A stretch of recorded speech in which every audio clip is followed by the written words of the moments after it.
Hello, everybody, and welcome to This.Dot JavaScript State of Testing. This is a semi-annual event that we put on to talk about everything happening in the world of front-end testing. Very excited to have some awesome testing experts here today.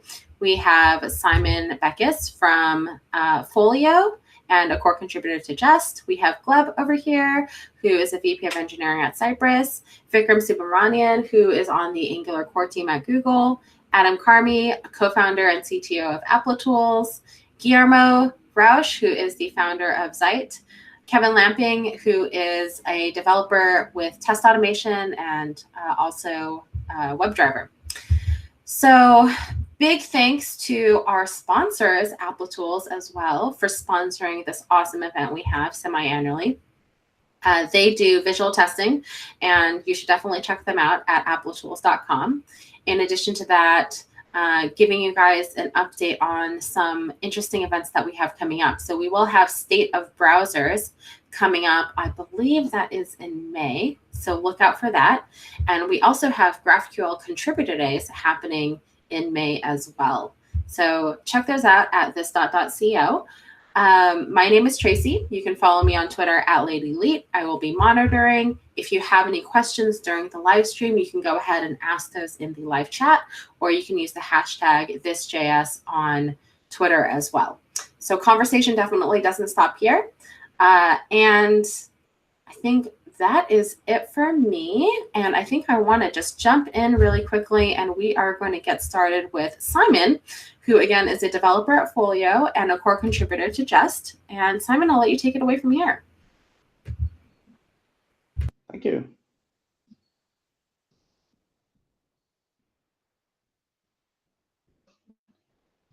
Did it show up correctly? Yep, you're good to go. Perfect. So, quickly, who am I? I'm a JavaScript developer living in Oslo, Norway.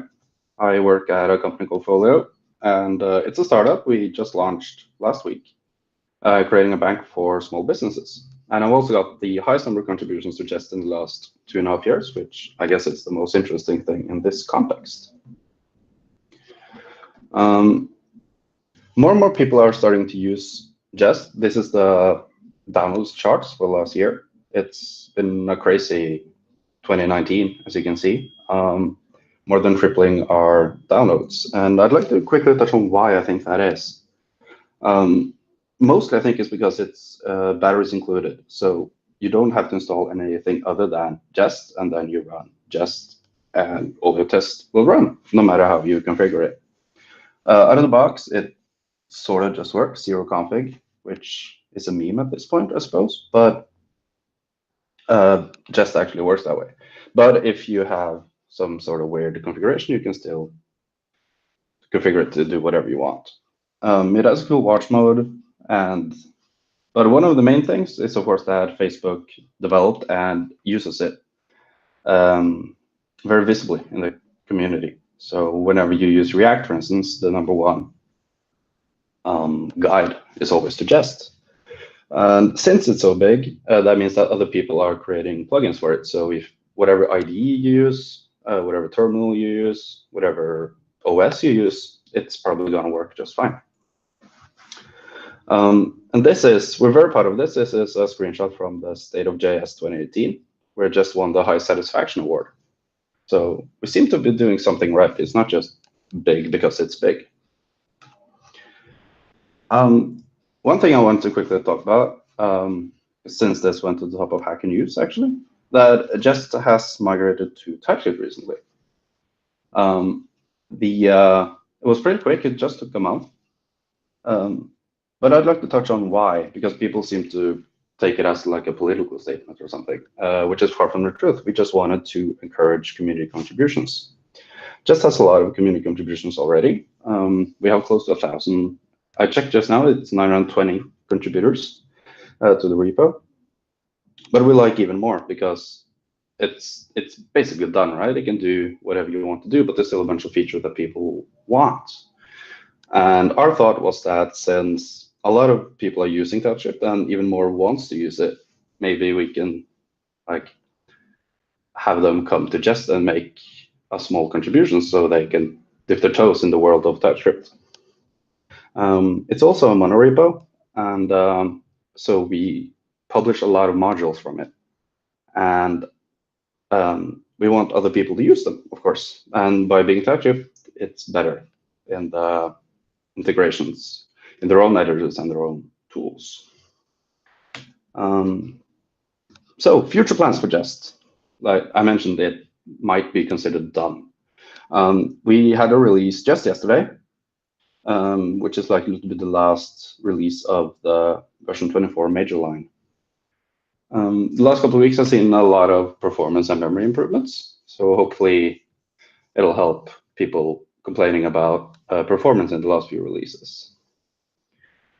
Version 25 will come soon. And the main highlight, I think, is that we're going to look at the configuration.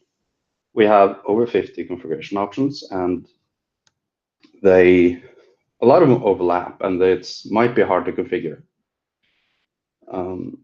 We'd also like to upgrade to the newest version of Jest.Dot, which requires to drop node 6, which is why we haven't done it yet. And I'm pretty excited about the changing. By default, Jest uses Jest.Dot to run a test, which is great if you're writing browser tests or React, for instance. But a lot of people think that Jest is just for React, which is wrong. It's for JavaScript. So we're going to swap by default to a node environment instead in the next version. So that in general, all your tests will run quicker if you don't need a DOM, you don't need a document or window. You just have JavaScript on the test. And we're also going to swap out our fake timers implementation for LolX, which is the one in sign-on.js. And that will give us support for a lot of stuff we don't have today, like microtask queue and immediates and stuff like that. So that's actually it. Thank you. Thank you so much. Yeah, I love it when things are done. So I love that you're saying that Jest is done. I feel like on RxJS as well, Ben's like, it's going to be done. But then, we always see, well, we're going to rewrite the internals to make it better. So I'm so curious after you're done to see what happens next. And I think that's actually a very important point as well that you brought up, that, Jest isn't just for React as well. In the live chat, if you're not writing React and you're using Jest, love to hear from you and kind of see how you're using it. And you can follow Simen on Twitter at SBEKKHUS. Is that right, Simen? That's correct. Thank you. Pretty sure. Yes. Thank you so much for presenting. Next up, we're going to go ahead and have Gleb, who is a VP of Engineering at Cypress. And he's going to be talking about a lot of exciting things, including using JSON schemas during testing. So Gleb, I'll let you take it away. Let me share my screen. I think it's going. Yep, looks great. Excellent. Yes, I'm Gleb. I snagged gleb.dev, so that's my domain now. You can find me on GitHub, and you can find this slide at slide.com/Bahmutov. I work at a company called Cypress.io, end-to-end test runner for anything that runs in a browser, and we had a real-world problem. So, we have multiple versions of our test runner reporting to our test results to our API, and you can see the test results in a dashboard web application. And we want to rewrite the whole thing and actually allow parallel testing where multiple test runners can produce results and all coordinate. And the problem was that the sequence of calls would be completely different, right, between the Cypress 3.0 and API. And yet we want to keep all the old test runners still working and all the old data still there so that we can see everything. And so the question was, well, what kind of data is flowing through all those boundaries between the test runner and the REST API, and between REST API and the web application? And I think it's a really common problem to have this complex system where you're trying to add new feature and not break everything. So we looked around, well, all the old REST calls were in a wiki, and that's just not maintainable. And the problem is that every time data crosses the boundaries, something can go wrong. You might accidentally forget that there is a field. You break something, and it's really hard to keep it in check. So we needed a system to check complex JSON objects that are flowing so we can verify that we're not breaking something accidentally. So we looked around and we settled on JSON schema. So JSON schema is a draft proposal that describes what properties an object can have in a JSON format. And there are libraries for every language. It looks like this, where every property can have a type and it can have required properties, additional properties. But we extended JSON schemas with descriptions because we want every property to be described. We want to generate documentation. We give each JSON schema a sender because data changes and evolves, and we want to know like how did it evolve. We also, for each JSON schema object, provide an example, and this is really necessary. We provide a library of assort and other functions that allow you to check schema. So for example, you can check if an object is valid and matches the schema. And if everything matches, well, no problem, you go on. And let's say a bad object, it doesn't just throw an error, instead it throws what we call an explanation. It throws a really good error message that looks like this. Well, first you explain what went wrong, then you explain why it's wrong, like a text property is missing, and then you give an example, like this is what we expected to see. And this error message becomes super useful for real-world data, where imagine giant JSON object of test results is missing one deep nested field for some reason. We also provide functions that generate markdown documentation from JSON schemas. And we publish as an open source project in our NPM Cypress namespace. We make schemas now, we publish them as NPM packages, and then we import and use them from like an API, from a test runner, and now all the places are protected. Our API checks the incoming data, outgoing data, and in staging and testing, we actually throw errors if schemas don't match. In production, we just raise an error message, but we don't actually break anything because we don't want users to suffer. Here's an example how we use JSON schemas in end-to-end tests. In a lot of our tests, we use fixture data that should simulate the real world. So we have methods that load a fixture file and then assort that it matches expected schema. And if something is wrong, well, excellent error message that explains what goes wrong. We also validate network requests from our end-to-end test. And if something goes wrong, well, we get a nice error message as well. And I have an example project that shows both of those concepts. But there is another project in testing, and that is dynamic data. Think timestamps, think UUIDs, random emails. So oftentimes, if you try to use, for example, Jest, like Simen said, well, you cannot just snapshot this object because the UUID is dynamic. It will change every time I run this test. So what do? We say, well, UUID, we expect really a string, but we know this information already. Our JSON schema describes what kind of property is that. So this is a duplicate information.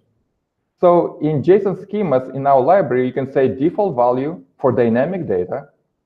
And then, let's say a property has format UUID. Now the sequence of calls is a little bit different. First, you assort that the data matches the schema, and then you call another library method called sanitize, which will replace all dynamic data with default values. And we know the schema is already good, so we know we can safely replace it. And then you match the snapshot. And so now the snapshot is all good and can be reliably compared against every time. So now we reach my happy place, everything is working. So just to summarize, JSON schemas is a portable way, serializable way. There are libraries for every language and every environment of importing and checking those JSON schemas. It's super useful to document and validate all the data flowing through a system. And the best thing, we brought Cypress v3. We didn't break anything. There were no major disruptions, just tiny things, and everything just keeps working. And if something goes wrong, there is a beautiful error message. And our next step is actually we're going away from REST API to GraphQL APIs. And one of our engineers, Tim Greiser, has excellent project that's open source called Nexus, where from code he generates all the schemas for database access, for TypeScript definitions, for everything, and for GraphQL. So a single code definition will generate all the schemas for every possible way. And that's my update. Find it on slides.com and give Cypress a star. And that's my story. Thank you so much, Gleb. It's very exciting to see you also adding in or moving to GraphQL, actually. We are. Yeah, very exciting. I should invite you to GraphQL Contributor Days then. So going back a little bit, I had somebody in the live chat actually ask Simen. So Simen, this is kind of a broad question, but Michael asks, where can we find out more about Jest? Well, you can Google it. That's a start.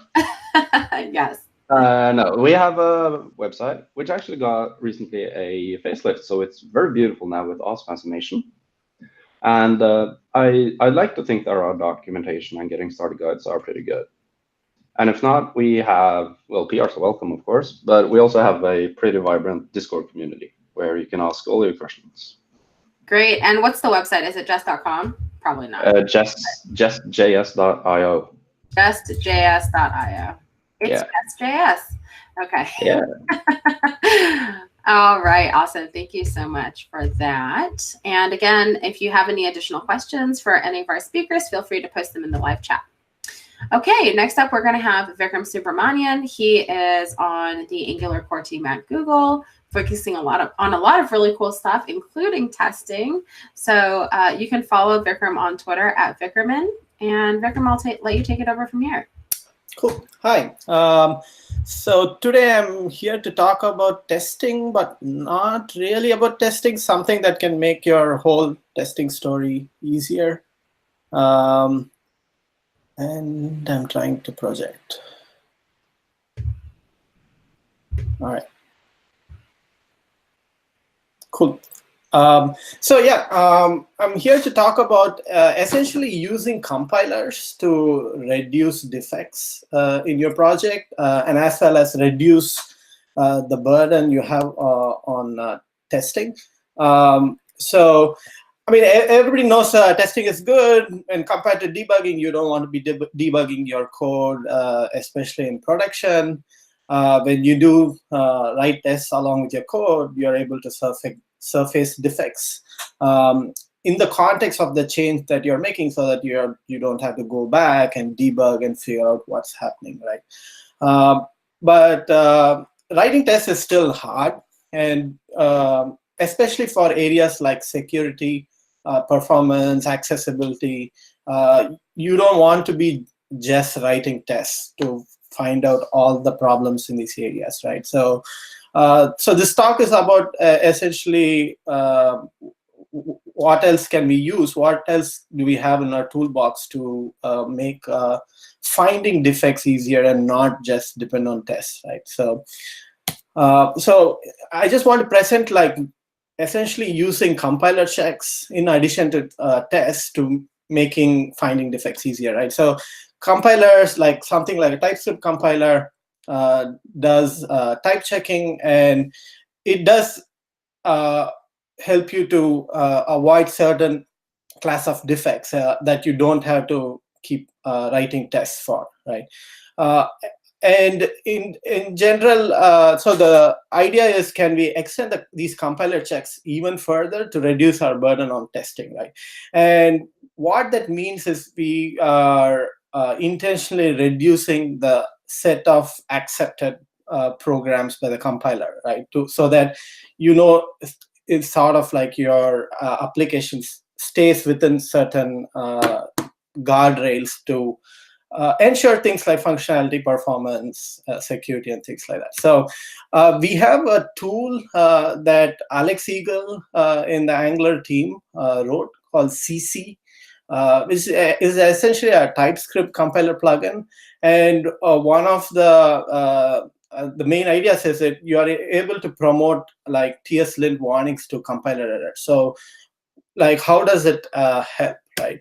So one of the things that we actually made like globally as an error across Google is we identified different APIs where we say that if you're not actually using or checking the return value of that API, it's a compiler error, right? You cannot actually check in that code. So things like array concat or string substring, like it's almost always an error if you're not actually using the return values, because these don't change the actual array or string, but actually return a value which you must be using, right? And another example which is slightly related to testing that we implemented is must use promise. So this is in the case of protractor, and we were migrating tests from the older control flow way of writing things, where things look synchronous but use chain promises in the background. It was very difficult to debug, so we wanted to migrate the whole of Google to using async await, right? So we could tell people that, but then they were coming back and telling us async await is difficult to use because it's easy to miss the await somewhere. Like in this example, it's actually inside an expect, and it's easy to miss things like that. So, and even doing a code review is not easy for things like this. So this is where actually compilers can actually help. So we put a rule saying any API returning a promise inside an async function must be awaited, right? And so this reduces a whole class of bugs that we usually find and could actually make our tests flaky, right? So this is the basic idea, and we are trying to extend it to other areas other than just functionality. So we are thinking about like security, performance, and accessibility, and we have different compilers, right? So it's not just TypeScript compiler. Angular itself has an Angular compiler, which we are trying to extend using CodeLyzer, which is like the TS-lint for Angular. And essentially trying to figure out what are the dangerous parts of JavaScript or the DOM APIs, which makes your program insecure or non-performant, right? And so that it's also a trade-off. Like, so developers don't like it when you don't allow certain things, but we want to have a trade-off between what are the good checks where we know that these are almost always a problem, right? And so I also want to emphasize that adding these checks is not a silver bullet, and we need to use it in combination with tests. So that is the other kind of trade-off we are thinking about and seeing how to balance. For example, in performance, we can add checks to make it difficult to write non-performant code, but it won't, at the end of the day, catch every sort of performance issues that your front end is going to have. So we are thinking of using it with more traditional performance checks, like having budgets for your JavaScript bundle sizes, and including Lighthouse and web page tests as part of your continuous integration tests. So that essentially is just a short blurb of what we are thinking in terms of like not just writing tests, but using compilers and other things in your toolbox to avoiding defects, right? So so the summary is essentially use compilers in conjunction with tests to make your developers and users happy. All right, thank you. Awesome, thank you so much. Go ahead and stop representing right there. Very cool. And again, you can follow Vikram on Twitter at Vikraman on Twitter if you have any questions, or go ahead and post it in the live chat. I'm going to continue with some of the live chat questions. This is actually another question for Simen for Jest. Jay Chang says, is Jest good for HTTP request mock? If it is not, how about knock, comma pact?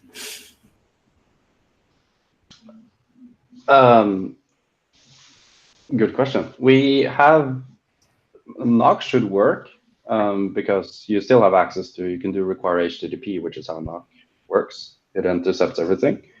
Normally, I think that's too like low level, and would prefer to either mock out the API that does the HTTP request or start up an actual Express server or something like it. Yeah, but yes, it is possible to use the mock if you want. Awesome.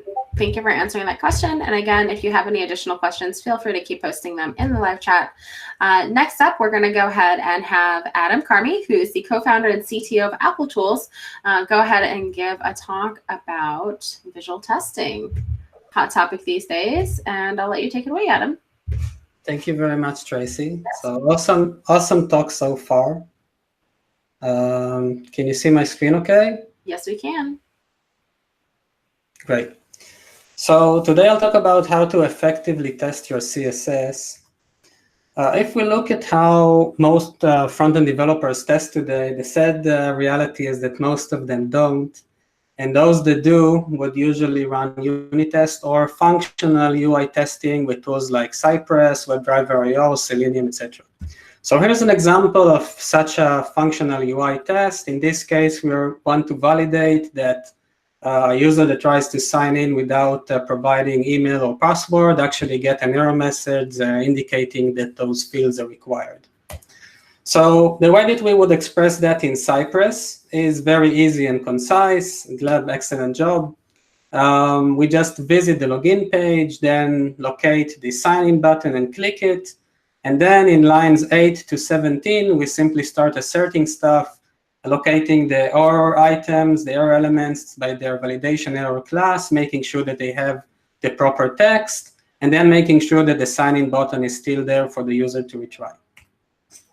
But what happens if another developer on our team or in a different team changes the CSS and unintentionally modifies the login page?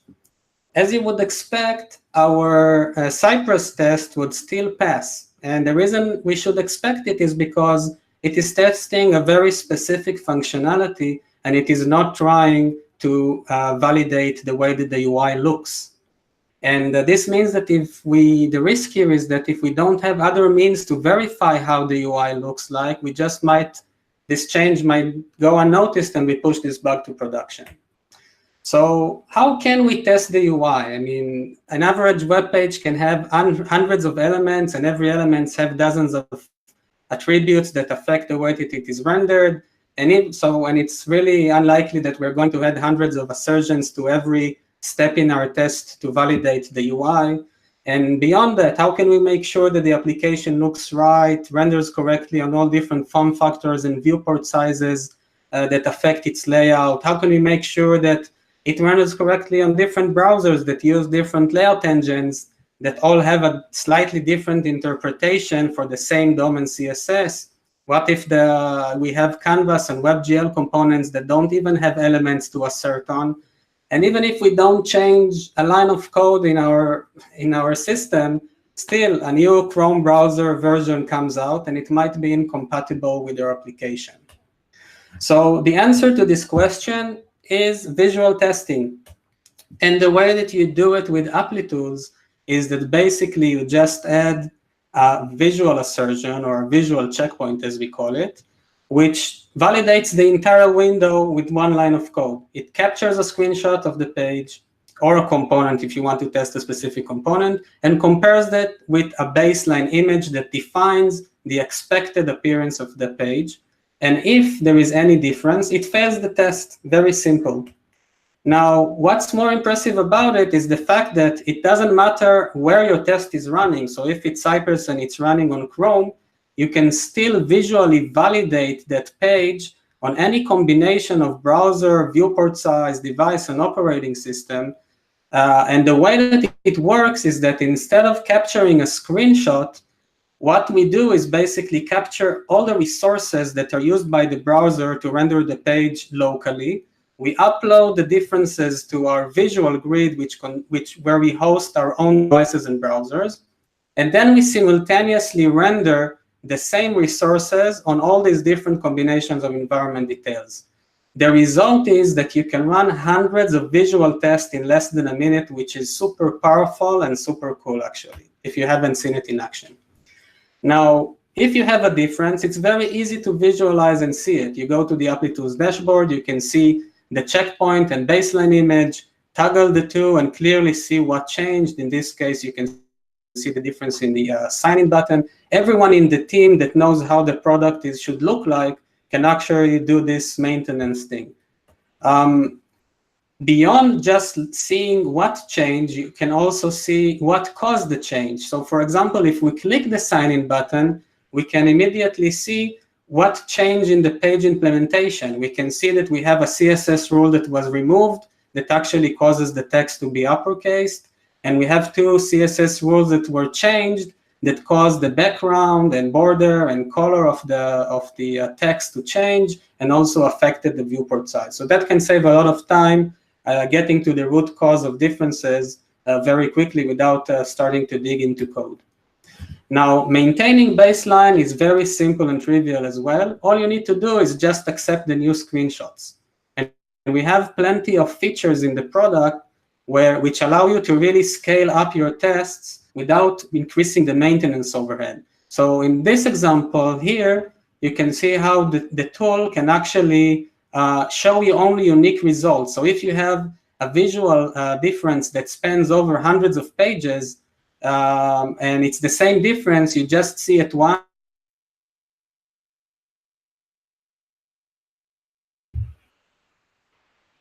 Oh, did we lose his audio?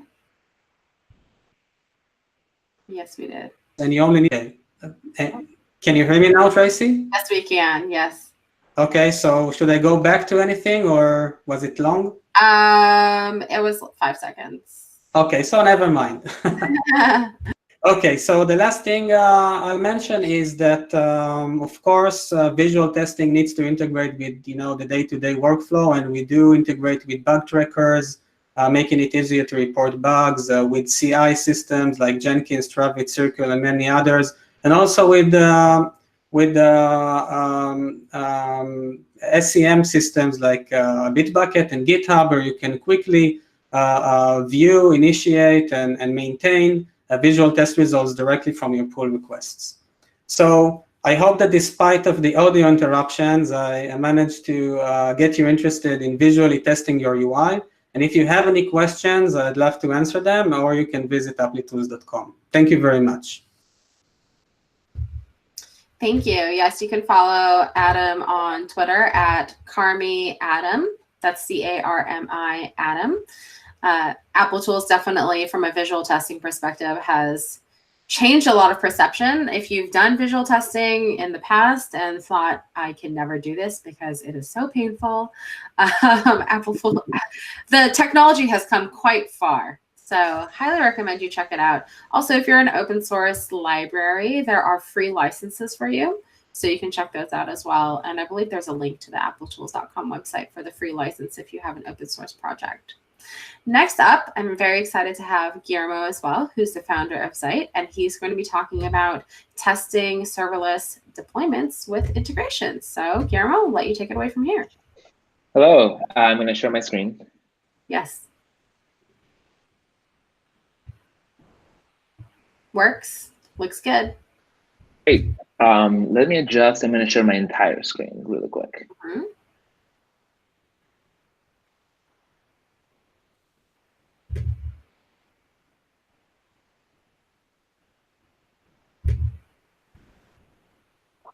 There we go. Hey, yes. So I'm Guillermo Rauch, and the founder and CEO of Zeit, which is a company that tries to make serverless computing approachable to everyone in the world. So you can go to my website, RxJS.com, or you can follow me on Twitter, twitter.com/RauchG. And I decided to start off by sharing my Twitter because I'm sort of famous for having tweeted something like this: write tests, not too many, mostly integration. So I wanted to dissect this today and sort of speak how serverless and the code that you write can sort of give context to this quote. So by not too many, what we mean is similar to what Vikram was saying earlier, that there are a lot of things that you can do when you're coding. There are a lot of things that you can do with compilers to ensure correctness. The not too many part doesn't mean that you should put out flaky code. It mostly means that testing is not always your only tool in your toolbox for ensuring correctness and reliable operation and performance and security. And in a lot of cases, those things are hard to test. The mostly integration part has to do with you can, when you do write tests, start off by writing broad ones that allow you to capture a wide range of correctness problems and that relate to the experience of your end user. So the mostly integration part is how can you write tests that relate to how your customers are going to be experiencing your product. So I'm going to do a quick demo of how I think we can accomplish this with serverless, not just integration testing, but using integrations. So for context, you can go to our company's website, Zeit.co/now. Now is our platform for serverless deployment. And the basic idea is that you don't need to write servers, you don't need to manage servers, and you don't need to monitor servers. So what you focus on is the serverless function as sort of your surface of responsibility when you're writing code. If you use React, for example, you can think of the surface of responsibility of your code as a page. When you use Next.js, for example, is, hey, I'm not going to write an entire server for this. I'm just going to focus on a page. So to get started, you can go ahead and write now init, which will sort of bootstrap a project. In this case, I'm going to do an Express example because I think it's kind of relatable to everyone in the world by now, Node.js plus the Express framework. If you don't want to use the terminal, you can go to Zeit.co/new, where we're going to walk you through creating a project with different examples. So now that I have my project, the premise of our platform is for you, the end user, all you need to do is right now to deploy it. So I'm going to deploy this project called Express. It's going to give me my URL to where it lives. It's live instantly. You can sort of navigate through your project in real time. And notice that there's sort of this random part here, but then you have a memorable URL right here. So let's dig into how exactly this works. I'm going to force a new deployment instead of sort of my cached one right there. And you're going to see that what it's doing is it's building and compiling your functions sort of separately and concurrently. We'll talk about later on how this can be also your testing facility as well, because each one of your entry points of your application, instead of everything being a monolithic server, is a function. So even though Express typically is regarded as a technology for creating servers, the way that we're using it specifically here is we're defining a specific functions as the entry point of your application. So notice here that I'm sort of using some middleware. Like in this case, I'm using Helmet to set some security headers. But I'm also sort of handling every possible method and every possible route and then exporting my function. So if we go back to this idea that you should focus only on one function at a time, you can see how we can do it so effectively with Express. So this is the index route that maps to my index page here. And then for my about route, I'm going to go to the specific function for that. And we're sort of going to see that it's its own Express app, sort of mini app again, all on its own. So notice as well that each of these functions are compiled to specific outputs that are all independently testable and, more importantly, independently deployable. So if I change only one function, I'm not sort of redeploying everything that it didn't touch. So in the spirit of increasing correctness, you can sort of imagine how an entire team can sort of work on different parts of the application without sort of breaking the work of others. Okay, so going forward to the core idea here is, how do I test this? So there are two approaches typically, right? Like we would go ahead and like write a bunch of tests and like create a test folder for each independent function, and that's okay. But another thing that we can do here is, like, for example, we support right out of the bat TypeScript. So if I were to sort of improve the correctness level of my project, I would say, hey, I'm gonna, instead of using JS, I'm gonna move this into TypeScript. And all I have to do is let the system know that I also want to build my TS files as well. So the next thing that I wanted to talk about was, okay, if I ensured as much correctness as possible over my function code, what can I do to sort of test the entire thing in an integrated manner? So this is where the integrations come in. And for this demo, what I'm going to focus on is GitHub. You can go to Zeit.co/GitHub to learn more. And specifically, I'm going to talk about deployments and checks.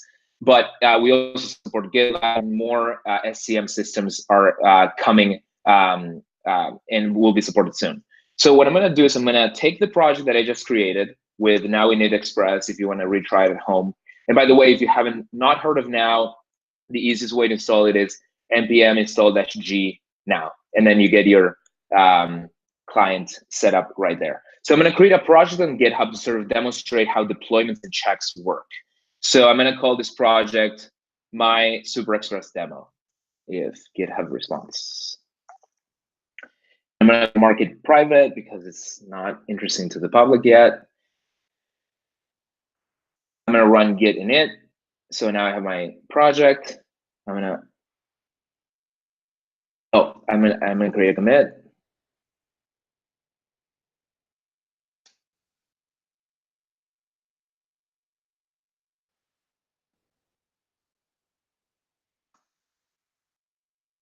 Okay, so because I already installed the Now application onto my GitHub, you're going to see that if I go to commits, it's already being deployed. So it didn't care that I had deployed it locally.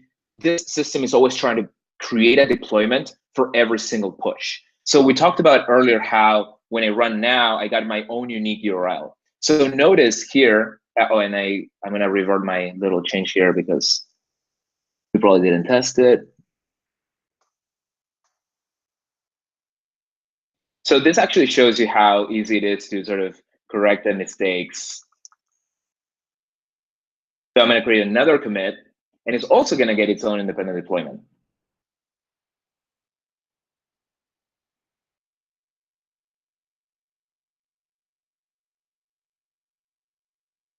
So the checks come in.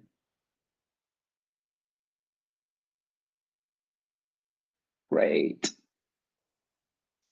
And just like I did earlier on my local host by running Now, it's now doing it in the cloud, which actually has a very interesting benefit in terms of correctness because I'm no longer doing the builds locally. I'm relying 100% on the cloud to do the build. So now that the deployment is ready, I can access it. Obviously, we don't expect any changes to happen because it's exactly what we did earlier.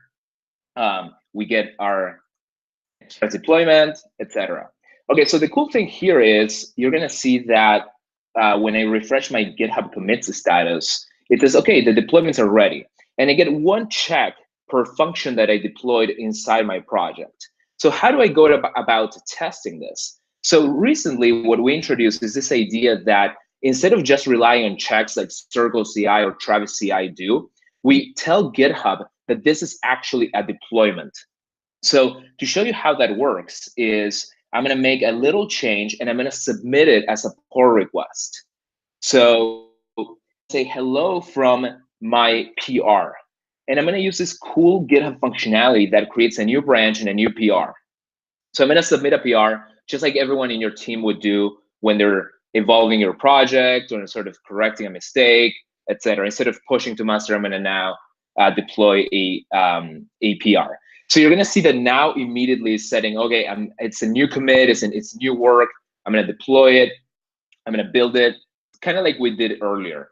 But one thing that's really cool is that we're telling GitHub here that this is a deployment. And in particular, we're telling GitHub that this is a staging deployment. So notice that here, it's not only that it's running checks, but it's telling, hey, I'm deploying to staging here. So once it's done, GitHub now knows that I have a deployment. So I can actually, again, go to it. The next step here would be, how can we add functionality for testing this deployment that would actually go to the URL? So going back to the idea that we want to be true to what the customer is going to experience, ideally, our test suite is going to run against this very URL that I just created. Because if I merge this PR to master, that's the URL that then is going to become, for example, my website.com. So in fact, notice that here we made a change that said, hello from my PR. So if I were to go to Express, I think my project was called express.rauch.now.sh, you're going to see that it says hello from now 2.0. But what we actually probably want is for it to say hello from my PR from now 2.0, or my express path. I think it's, yeah. So this one says express path, and this one says hello from express path, PR, etc. So ideally, what someone in your team would do is like, hey, oh, this looks good. You know, the code looks good. I tested it. I went to the URL myself, so I'm now going to merge it. But ideally, we would want a test suite to run and block the merging of this PR. So ever since we introduced the integration with GitHub deployments, we've now enabled an entire suite of applications, such as Ghost Inspector, for example, to kick in, and once the deployment happens, activate an end-to-end user suite of tests that are going to go against a very live URL, similar to what's going to happen when I merge that PR. So in this blog post, and you can go to our blog, it's called Now for GitHub Improved UI, Enhanced Security, and Automated Tests. We walk you through how you can install, for example, on top of the Now integration, Ghost Inspector to run and simulate end-to-end user tests. Another example that I want to talk about is a company called Assertable. So this is a PR from Zeit.co, the very dashboard and everything that powers our application. So we use Now ourselves to build the Now interface. So everything that you're seeing here, my dashboard, Express, etc., is all built on using our own product. And here I have a PR that someone submitted in my team to improve the URLs of our product. And notice that when I go, so as I mentioned earlier, everyone that deploys gets their own URL. And something interesting that you're going to notice is that in addition to just writing correctness tests, we went ahead and set end-to-end tests with Assertable that go to those URLs that we created as a result of this push, and we'll run 16 end-to-end tests, and only if that passes, we actually enable the merging of that PR. So this is a way of testing that actually completely segregates your code that focuses on your application from the actual end-to-end test that you can set up with that third-party application. And by doing so, you create an end-to-end workflow that gives your developers the ability to test by pressing show deployment, but also installing testing tools that are able to visit that deployment and then inform the end reviewer whether that PR is good to merge or not. So that's all I have for today. I think it's a very exciting new way of thinking about testing. And yeah, I'm open for questions as well. Awesome. That was really great. Thank you so much. We do have a few questions in the chat, and they're not necessarily for you, Guillermo, yet, but I'm going to go ahead and go to Red. So Red says to Adam, you mentioned WebdriverIO, which does support visual regression testing. So what are the advantages of using it instead of its package? Okay, so this is a very big question with a long answer. I'll do my best to keep it very, very short. Okay. So first of all, it's important to say that there is an integration between WebdriverIO and Applitools as well. So whoever is using WebdriverIO can use Applitools, and it works fantastically. And this brings to one of the less important advantages that individuals have, but companies do like, is the fact that Applitools supports over 40 different SDKs that can basically test anything from web applications to desktop applications to mobile native applications in any programming language, any UI technology you can think of, even PDF files. So when a company buys this product, they can use it, but in all the different teams, no matter what technologies they use. So this is the least important one. So I think that the main differentiator is the scale. Okay, so personally, I've been developing the computer vision algorithms at Applitools alone for 3 years. And for the past 2 or more years, there's a big team of very smart people working on it day and night. And that's, I mean, basically the whole story. When it comes to testing at large scale, I'm talking about companies that run tens of thousands of tests every day. even if you are 99% accurate with your algorithms, that is a very high level of accuracy, you would still experience hundreds of false positives, and it would be impossible for you to use the tool. So we are today at a place where we have a single false positives for every million checkpoints, and we are continually working on improving that. Now, another thing that is important is that WebdriverIO, I mean, the usual pixel-to-pixel comparison algorithms need to compensate for the rendering differences that always occur, even though they're invisible to the human eye. We don't have time to go into that, but they use some kind of a threshold to compensate for that. The problem is that when you have a threshold, like 5%, 10%, it's 10% that can be a bug, not some rendering difference in the rendering. And this means that 10% of the page is a bug, which is a huge part of the screen, and the tool won't find it. So with Applitools, it just emulates the human eye, so you don't need to specify any percentage. There could be a huge difference that, let's say, a column in a table became 1 pixel wider, that moved the entire page, 80% difference pixel-wise, but we can't see it with the human eye. Applitools would ignore that completely. On the other hand, on a huge web page with tens of millions of pixels, a comma can change to a period. That's just a 2-pixel difference, but we will highlight it as a difference. So this is one aspect of it. Another aspect is the supporting dynamic data. So you can have products with pages where products continuously change, the catalog changes, it depends who watches the page. If it's the deal of the day, now there are 6 products, then there are 3 products. The ability to understand the page, to understand the patterns in it, and being able to handle all the dynamic data is something that we can do very well. And that's, I mean, no open source tool can accommodate that. Now, beyond that, there is the dashboard. First of all, storing all these images takes a lot of space. You need to maintain it, to store it, to view even the differences. It's not a difference. It's not an image with the pixels highlighted that you go to the file system and view it. If you're running 10,000 screenshots every run, you need a way to look at them very quickly in a gallery. You need to be able to do automated maintenance, as I shown in my demo, where you couldn't hear me. But just the ability to accept one difference and have an AI running through all the rest of your differences and applying your decision on all of them automatically can really turn a process of several hours of work into a minute. And this is very important to scale up your tests. In addition, there are many other things.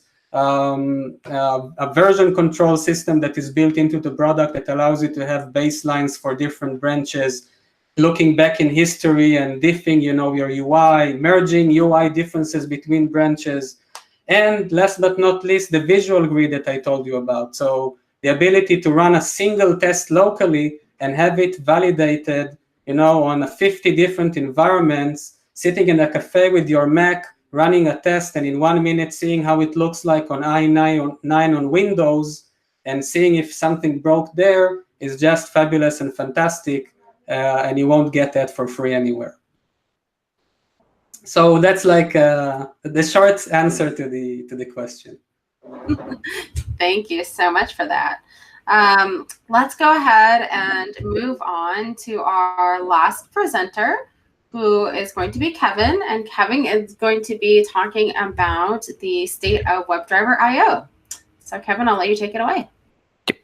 And I'll just quickly add that as far as what Adam said, I completely agree with what he said. I've worked with visual regression testing for quite some time, and the free tools are great for playing around with, for getting a sense of, is this going to work for us, or is this something that we want to try out? But yeah, you really need to have that dashboard and just this huge set of things to really make it work and make it scale up. So with that, let's jump into my presentation. Okay, so I will be talking about what's new in WebdriverIO version 5. Back in December last year, the folks at WebdriverIO have they released their version 5. So they used to be version 4, and then they spent about a year making this update happen. And a ton of things happened in this update, mostly behind the scenes. So we'll be talking about that. If you're not familiar with WebdriverIO, it is a WebDriver test framework. There is a difference between WebDriver and WebdriverIO. WebDriver is like a common standard like CSS or HTML, whereas WebdriverIO is a Node.js test framework for using WebDriver. The biggest benefit of it, it simplifies commands by combining actions. So if you've done any Selenium testing, Selenium uses WebDriver. It can be confusing to understand the difference between the two, but Selenium is where WebDriver started, but it has since become this. Well, WebDriver has become its own separate thing. So anyway, if you use Selenium commands, if you've ever used them before, you have to like find the element, and then in your next line you have to click the element. And in WebdriverIO, it just says, okay, find and click this element in a single command instead of having to do two. That's just a basic example of how it simplifies your commands for you. One of the things that I really love about the tool is that it's extendable. It has many built-in services already for you to use, one being Applitools. It also integrates with third-party Selenium / WebDriver services like Sauce Labs, Browser Stack, things like that. And then you can also customize it any way you like. It has a really great system for adding in new services or different reporters being the way that you see the output of your test code and get that information about whether your test passed or failed. So it has been built before in version 5, or before, in previous versions, they've done a lot of work to make the customization something that you can really get your hands dirty with and make the framework work for you. So that's WebdriverIO. We'll take a look at code in just a minute. But to talk about the updates, the biggest update is they've come in with a new package structure. So before they had the WebdriverIO base repository, and then for every service and every package and every different item, those were all separate GitHub repositories. For maintenance, the one main guy running the show, he was having a lot of trouble keeping all that up to date, you can imagine. So as has been a common theme among these libraries and everything, is to combine it into a single mono repo. So I'll show you what that looks like. Back over here. So this is the main repo now, and we've got our packages. And you see all the official supported packages are in here. So there's services, there's reporters, there is a DevTools service, which it seems pretty cool. It hooks into Chrome DevTools. I haven't played around with it too much, but you also have the main WebDriver package and then a couple of other things that we'll take a look at in a minute. But all of this now lives in a single WebdriverIO mono repo, which makes it updating and maintaining it a lot easier, so we're able to get a lot more versions out. And that's evidenced by the fact that we're at version 5.7.8, even though this release happened back in December. So 7 minor version updates since then, and a number of patch version updates. Okay, so that's the new package structure. It's mostly behind the scenes, but makes things a lot simpler to maintain and everything.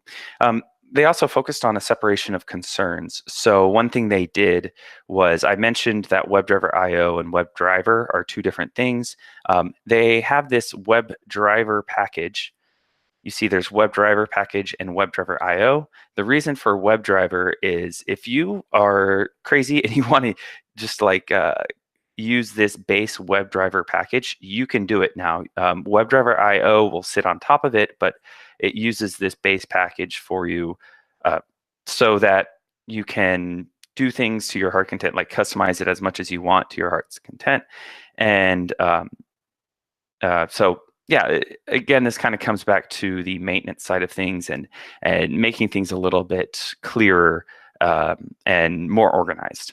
Speaking of organizing, a lot of the commands were reorganized. So WebdriverIO grew a bit organically, got a lot of various commits from the public because it is an open source project.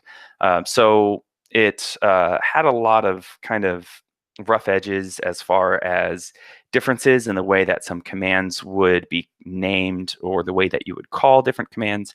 So they spent a lot of time reorganizing the way that commands were put together and standardizing on them. So if you have been using WebdriverIO version 4 and you want to upgrade to version 5, this is probably going to be the biggest change for you, is just the different commands, the different ways to call them. So a quick example is one command used to be isVisible, and that would check to see if the element is visible on the page. It's now called isDisplayed. So you would just need to go in and change isVisible to isDisplayed. And that, the isDisplayed, the point of that change is to align it with what's in the WebDriver spec, the W3C spec. That's the point of that. There were some commands that went away. They didn't have replacements, so keep an eye on that as well. One of the biggest reason for getting rid of some of those commands is they really wanted to aim towards full WebDriver compliancy. They want to follow the official spec as close as they can. It does add on extra commands for everything, but the base layer is this compliancy with the WebDriver spec. So they really want to follow best practices here. So that's another big part of the change. There's a whole bunch of other stuff. There were a lot of bug fixes. Recently, an outside developer has added React support for shadow DOM elements. There's element refetching. So if the element isn't on the page, when you go to click it, it'll actually wait a few seconds and try clicking it again. And that's a really cool new feature that's going to help solve a lot of issues that I think people were running into. Used to, you have to say, wait for this element to exist, then click it. Now you can just say click it, and it will inherently wait for the element to exist. They also did some performance improvements. There's some new services. That DevTools service is new, pretty cool. They also did a refresh on their website. So that's, I'm glossing over a lot of the other changes. There is a full blog post out there that goes over all of the changes. You can read it. You just go to the blog section of WebdriverIO. It's all on there. And then they have a full change log of all the different changes that they've gone through here, all those element changes or the command changes. So yeah, a lot of stuff to go through and some new features and everything. But for now, I want to give a brief demo of installing version 5 and to show you kind of how WebdriverIO works. So the first thing you'll do is you'll jump into a terminal and you'll run the npm install command. And it used to be npm install WebdriverIO. That is no longer. You will do, they packaged everything under this WDIO organization to make it a little bit easier to understand like what's an official package and everything. So you'll do npm install at wdio/CLI. That's going to install a command line interface. There are other ways to use WebdriverIO. I'm not going to cover them for the sake of simplicity. And I'm also not going to run this command because I already installed it. And I don't want to waste your time just watching an npm install run. So once that's installed, you can use npx wdio. And this is going to check to see if you have a configuration file in your directory. So if I set this all up last night, you see I do have a configuration file. So because I have a configuration file, this would start the test. But if I didn't have the configuration file, it would show the config generator. So this is kind of a wizard that helps you set up your configuration. So we're going to walk through this real quick. It's going to ask where you want your test to be launched. There's no other option than local right now. That may change in the future. We might see actually a Lambda runner, AWS Lambda, to help run your test. It will be interesting to see what comes of that. I'm not going to have it install the plugin runner. Usually you would say yes, but I don't want it to install. Ask where you're going to run your test. We'll do our local machine, but you can do Sauce Labs or other services out there. What framework? You can choose between Mocha and Jasmine. Cucumber isn't supported at this time. It used to be supported in version 4, but the folks who built that haven't had time to update it yet, and there have been some work to update it, but it hasn't happened yet. We'll say no to that. We want to run it in synchronous mode. I'm going to skip over kind of what that is, but it asks where our tests are located. We'll just go with the folder test specs, and then the reporter we want to use, we will use spec. It's just how you output the test. There's also a bunch of services here. We're going to use Selenium standalone. This is going to start a Selenium server for us, but you could also use something like Chrome driver as well. That's a little bit simpler than Selenium standalone. You could use Sauce Labs as well, all sorts of stuff. We'll use Selenium standalone. Yeah. And then how much longer you want, we'll just go with info, a base URL if we wanted to add it. We're not going to worry about it. So it's going to run our install for the sync package and get everything installed for us. Thankfully, all that worked. I was a little nervous because there wasn't any way to get around that installing the sync package, but it worked. OK, so we have a configuration file. I'm going to skip over that. What I'm going to do is edit a new file called demo.js. And I'm going to magically, if I get the command right, paste in some WebdriverIO code. So this is just JavaScript code, a normal require. You can also write this in TypeScript if you'd like to. There's ways to do that, but you can get it set up through Webpack as well if you'd like to do that as well. If you're familiar with Mocha.js, this is a Mocha describe block and a Mocha it block. There might be a question out there about, does it work with Jest? I don't believe it works with Jest right now. And I'm not sure if that's going to happen or not. There's just some complexity to it to make that happen. But yeah, that's your normal it block. And then here's a WebdriverIO command. It says browser is the main WebdriverIO object that has all your common commands on it. So here's a command called URL. It asks you to go to the WebdriverIO website, and then we can get the title of the page, calling get title. And then we can assert that the title that's returned is equal to the title that we want. So I'm going to save this, and let's go ahead and run that, npx wdio. And what this is going to do is it's going to start a Selenium server because that's the service that we asked for. And let's see if we get this to pop up. OK, there's the website. It's going to go to WebdriverIO and load the website. And you can see the title of the page at the top. It's going to get that title of the page and report that everything went well. So that's pretty cool. I want to show off another quick example. One neat thing about WebdriverIO is that it has this debug command. And what that is going to do is it's going to stop your stop the test right in the middle so you can run commands in it. Before I do that, I need to set a timeout value. Right now it's 60 seconds. Let's change it to a lot more seconds. So that's just going to give me a little bit extra time to run to play around with things. So this is going to do the same thing. It's going to start that Firefox browser. It's going to load the page. And then it's going to stop in the middle of the execution, and we can mess around with things. So I'll show you a couple of other commands that we can use. Once it loads, it's a little slow, but you can see it says the execution has stopped. Now we can go into the browser. So what I want to do is I want to get the text of, let's see, these links. So I have a class here. There's a whole bunch of selectors I could use, but I'll just use a basic CSS selector. So I'll use $, the same way that you would in jQuery. It's not jQuery, but it is kind of the same. If I go there, you can see it returns this element information. I can do navsite.getHTML. I think it's capital HTML. Now I get the HTML of that. I could also get the text. Now I've got the various text. It doesn't make a lot of sense because this is an unordered list, but I could also get multiple elements, $li, get text. Let's get the first item because this returns an array. So now we've got the first item of that.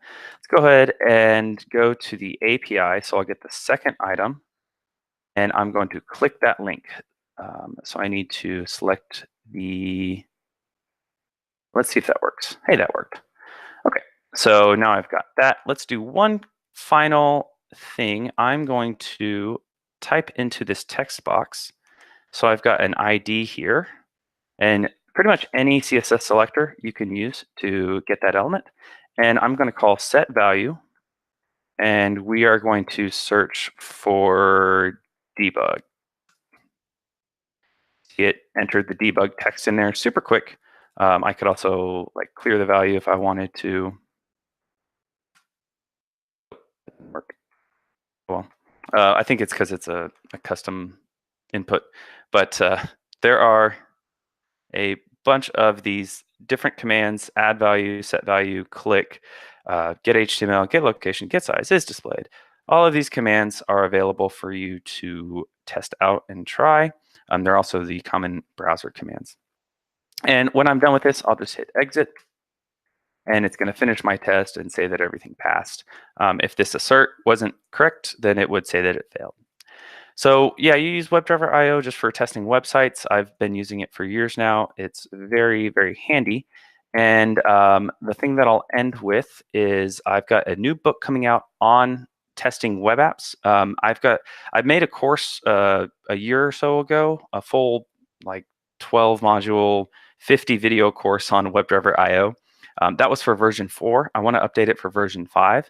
And to do that, I'm going to start with writing a book, and then I'm going to convert that into videos. But the main goal of this book is to teach you the ins and outs of testing an actual web app, not to teach you specifically WebdriverIO and all the different commands, but to teach you more about how you would use it in the real world. So you can go to book.clamp.in. It'll take you to the lean pub page, and that will be that. So thanks for listening. Thank you so much. Yeah. So again, if you have any additional questions, feel free to post it on the chat. I wanted to actually loop back before Kevin started talking to give a chance for Simen to say anything about if you wanted to talk about Jest and the snapshot testing, since Applitools covered a bunch of it. Talk about how? Do you have any questions about it, or pitch it, or? I don't know, like just if you had any comments related to it, since somebody was wondering how, well, the question was initially, how does Applitools differ from just snapshot testing when both tests change in the UI? But if you have nothing to say, that's okay too. I don't know, nothing that comes to mind. Yeah. The party touched about with certain parts changing or being a UID or something like that. I think he showed Jest's version of it, where you can say like, I expect this to be a string or a function or something, and we're serialized that instead of the actual value, so that if you have parts that are transient, I suppose, of the output, then we support changing just those. My favorite feature with our snapshots is in the watch mode, where you can select to update. All of the snapshots come one-on-one. You can select, yes, I want this update. No, I don't want this update. So instead of just matching you and updating 1,000 snapshots or whatever, you can like, okay, these are correct, and I need to look closer into these ones. Awesome. Well, thank you so much, everybody, for joining us. Hopefully this gave you guys a test on kind of what's happening in the front-end testing world and just all the exciting things related to technology in testing and kind of like where things are going.